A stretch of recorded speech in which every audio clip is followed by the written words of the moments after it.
guys, welcome back to my channel. It's going to be a very short and sweet video today. I just wanted to talk to you a little bit about my monthly dividend portfolio. So the stocks that I have at the moment, and you'll see them when I show you the spreadsheet in a second, they all pay out in certain months. And what I've tried to do is to make sure that the combination of stocks I own, or ETFs that I own that pay dividends, alternate in a way that I will have a payout every single month. So what I'm going to do is I'm going to show you how I find out which month a stock pays in, and then I'm going to show you my spreadsheet where I keep track of it and make sure that I get a payout every single month. And I'm sort of trying to track as well how much the payouts are, because what I'm aiming to get to is about £200 a month in passive income. That's pretty much all I need to sustain myself once my plan comes to fruition. So once I achieve my goal for how much I need to build the house and everything like that, when I don't have any rental mortgage payments over there, about £200 a month should be enough for sustaining myself there. It'll be a very basic lifestyle if that's all I get, but it will be enough. So at the moment it's complete peanuts. My portfolio isn't very big, as you've probably seen. If you want to know the amounts I've got invested in each of these stocks, check out I'll put it up here, my free trade portfolio updates. But without further ado, I'm going to show you now how I figure out which stocks pay when, and then show you my portfolio and the spread that I have. The one thing I would say is, just because I'm mostly a dividend investor and I'm looking for this £200 a month income from my dividends, it doesn't mean that I don't care about the growth of the stocks. So I still don't want to lose money in the growth. And so if I feel like a stock is going down or is going to go down, or I'm losing value, I will seriously consider swapping it for something else. But I don't care about having the highest growth stocks. As long as they appreciate a little bit every year, I'm not too bothered about that growth. If it happens, it happens. But as long as it's a little bit of growth plus the dividends, I'm happy.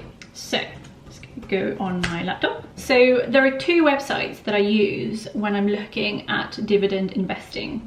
Now, the first one is Hargreaves Lansdown, and over here I basically go into the shares bit over here, and as you can see, these are my recently viewed shares, and I will type in whatever share I'm looking at and I'm interested in investing in. And the one thing I will say, actually, this isn't the only thing I look at on this website, but I will do more videos about everything else I look at when deciding whether to invest in a stock. This video is purely about timing of stocks, so I'm not going to go through anything else. So for example, let's look at GlaxoSmithKline. So you'll see here there's a tab for dividends. So I usually just go into that, and you will see here a history of their dividend payments. So when it comes to the timing of the dividend, you just hover across here and it tells you the ex-div date and the payment date. So if you're a beginner like me and you don't know what this is, the ex-div date is the date at which you have to hold the stock in order to qualify for the dividend. So you have to buy it usually, I think, a day before. So recently I was really disappointed because I purchased, I think it was AT&T on the ex-div date. So I never got the dividend, which was really frustrating. But you will see here when you have to hold the stock and when the payment date is. Now, for the most part, these stay around the same, at least in the months as well.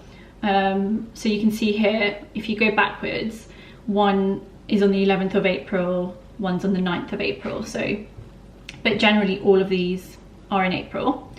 So you know GSK pay in April. They also pay in January, October, and July. So what I tend to do is take that and then put it into my spreadsheet and see how it fits in with all my other stocks. And then for certain dividends here, they won't have this breakdown. So for example, I think it's AT&T. When you go here, you can see they don't have the dividend tab.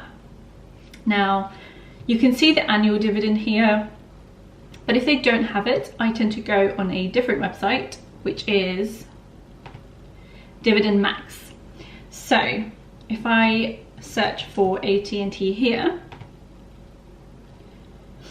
you will see here that the dividend is paid quarterly, and over here you will see a history of all their dividends and the dates that they've been paid on. So again, you can use this to reasonably assume when you will get paid your dividend. So if we scroll down to where we are now, you will see in 2020, February, May, August and November. So I basically take information from that, and I have said before, this is not the only thing I look at, but I'm not going to go into the other details. However, it then goes into my spreadsheet, and this is where I'm going to show you how my dividends are laid out and just talk a little bit through what's in this spreadsheet. So what I've done here is I've listed all my dividend paying stocks on the left hand side, and you can see GSK and Johnson & Johnson are in yellow because I've not purchased these stocks yet. These are my planned purchases for when I next top up my account, but I've already planned out for when the dividends will come. So what I've done is I've inputted either X's when I'm not quite sure how much the amount will be, or the amounts when I've either been paid or I've seen that they've declared a dividend already.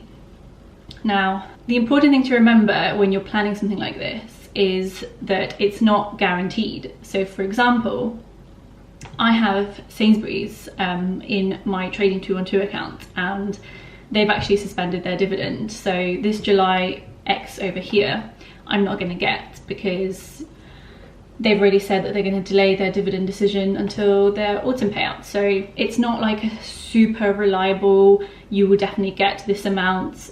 The amounts can change as well, but I've just tried to do this to get a rough idea of how much I'm going to get. So for example, where I got paid 71p from AT&T, previously I think it was AbbVie that I just missed the dividend for, which is why it's not in green, because I haven't had it paid.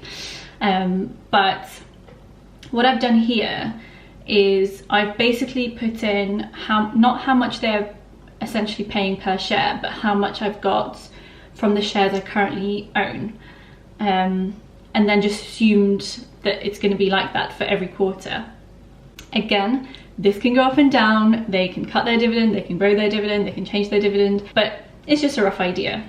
So I've done this to show me my monthly payouts, and like I said, it's not very much at the moment because my portfolio is only £700, but as you can see here, it comes up to so far about £11.40, but as you'll see, I don't have amounts for certain stocks yet. So National Grid, Greggs, Taylor Wimpey, Sainsbury's.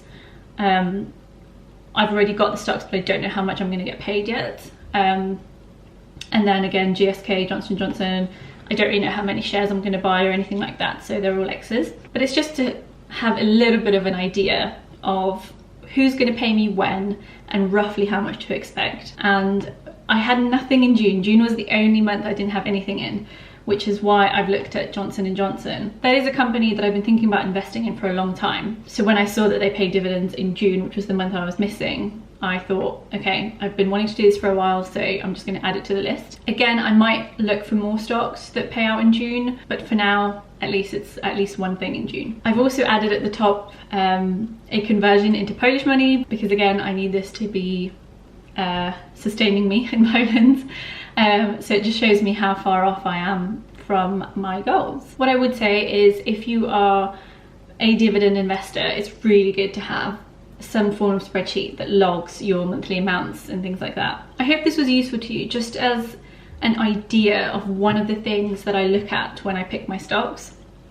As I said, I'm going to do more videos about different other things that I look for before I invest in a stock. I've had a few requests asking me to make a video about how I choose my stocks to invest in, so I will do that. I'm just short of time today to do a full-on video about that, so I just wanted to take you through the setup of a monthly dividend portfolio, which I think if you are going for the dividend investing is really important. Hope you enjoyed the video. Again, if you are interested in dividend investing and becoming financially independent and generally just bossing life, do subscribe to my channel and let me know what you think in the comments below.